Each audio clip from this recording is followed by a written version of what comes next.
Hey, Sensei Rhonda here. Thanks for joining me for another leadership lesson in the dojo. So I'm really excited today because one of the things that I want to talk to you about is cross-generational communication. It's something that we all have to deal with.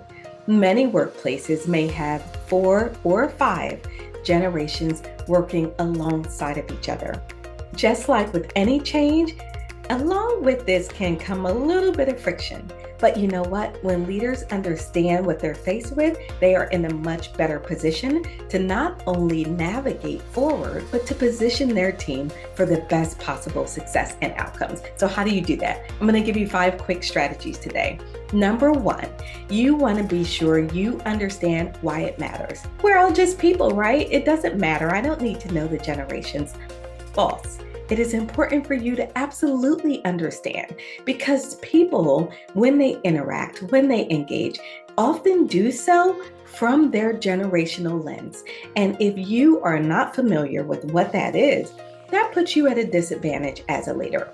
The second strategy for you to consider is to understand the tendencies of each generation. See, each generation is a little bit unique. In fact, I just did a cross-generational leadership workshop for a team, and it was fascinating.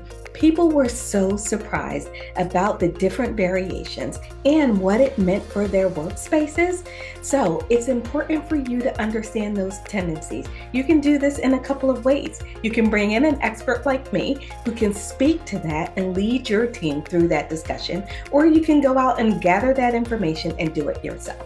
In any case, whatever you choose, it's really important for you to decide that you are interested in understanding. Now, the third strategy, and this is really important, while we want you to understand the tendencies of each generation, you always want to avoid stereotyping. People's backgrounds, races, experiences, financial dispositions, their genders, all of these can play a role and cause that person to view things a little bit differently. So while you want to understand the tendencies of each generation, you never want to label and just stereotype someone as, oh, they're behaving that way because it doesn't serve them and it doesn't serve you. The fourth strategy, and this is really important, is be prepared as a leader to use multiple methods of communication because one size does not fit all.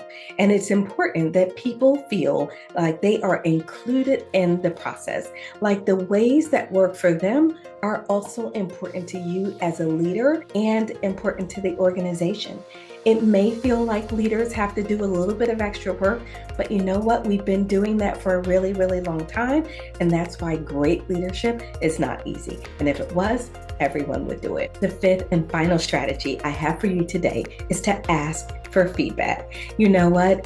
It's one thing for you to be in your own head and to believe everything's going well, but it's something else to know that that is the case. And the only way for us to know is to ask. There are many ways that we can ask those questions, and that should be a bigger part of an organizational strategy in moving your team forward. I have given you 5 strategies today that you can take and begin using immediately. If you want to learn more, I invite you and your entire leadership team to enter the dojo.